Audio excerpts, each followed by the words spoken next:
Yeah, that's one of the biggest questions that we get when we work with firms is how do I get my team on board with this?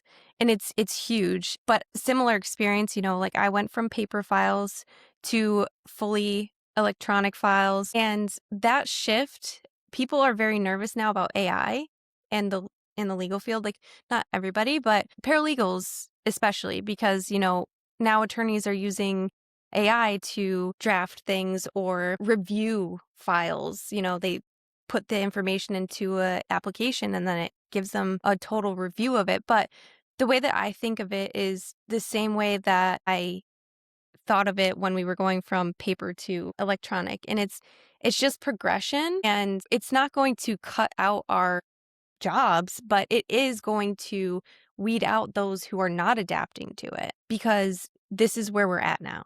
And there's no chance it's going away, like at all. It's just going to keep improving. So it's a challenge. It's scary at times to think about that switch and how are you going to, operate the same way? How do I get these tasks done now that this is done? But it's just all improvements and it's going to help us, really streamline our work. And I think that if you're a firm owner and you have somebody like Maggie come in and have all these amazing ideas of how to improve your systems, I wouldn't take that as you're not on board with how we operate. No, Hmm. take that as a compliment that person wants to be there and improve because either you have really good culture in your firm and they want to be around good people, or you already have the systems in place and they don't need to, be the one to recommend or implement these things.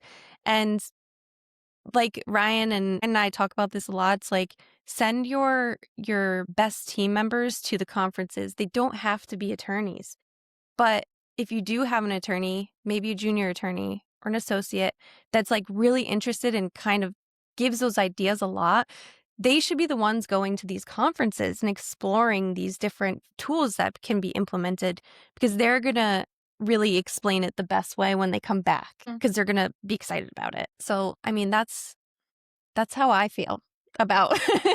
Yeah, I completely agree with you. There's certain things that I think AI can do, and I see it, eliminating some of the mundane task Oh yeah. boilerplate things, but there's no substitute for human connection and Mhm. creativity. Mhm. Like something has to feed the Right. algorithms. So there has to be still that like thinking outside of the box, Mhm. and that's not going to be replaceable, Right. I don't think ever. No. Another thing like that human touch and just making interactions with people, Yeah. like you can have the Picking up best. the phone. Right. Like, pick up the phone and call them. It's another part of it is that if, say, paralegals were eliminated by AI, there's no chance that attorneys are calling their clients on a monthly basis because they're gonna be so overwhelmed.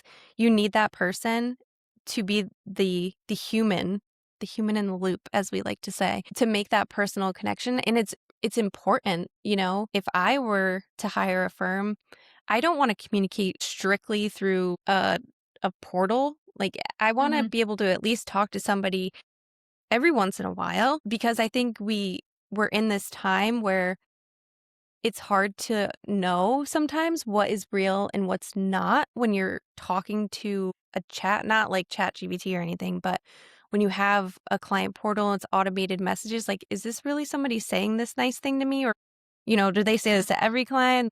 So being able to follow up and call them is really important. I mean, the clients that Ryan and I have, I call them. Like, I'll text them and say, hey, do you have time for a call? Because at the end of the day, it's like a lot to text. Like, Mhm. I need details and other questions are going to come up as they're talking. You get more information and clients are very grateful for speaking to Mhm. somebody and not just sending a message.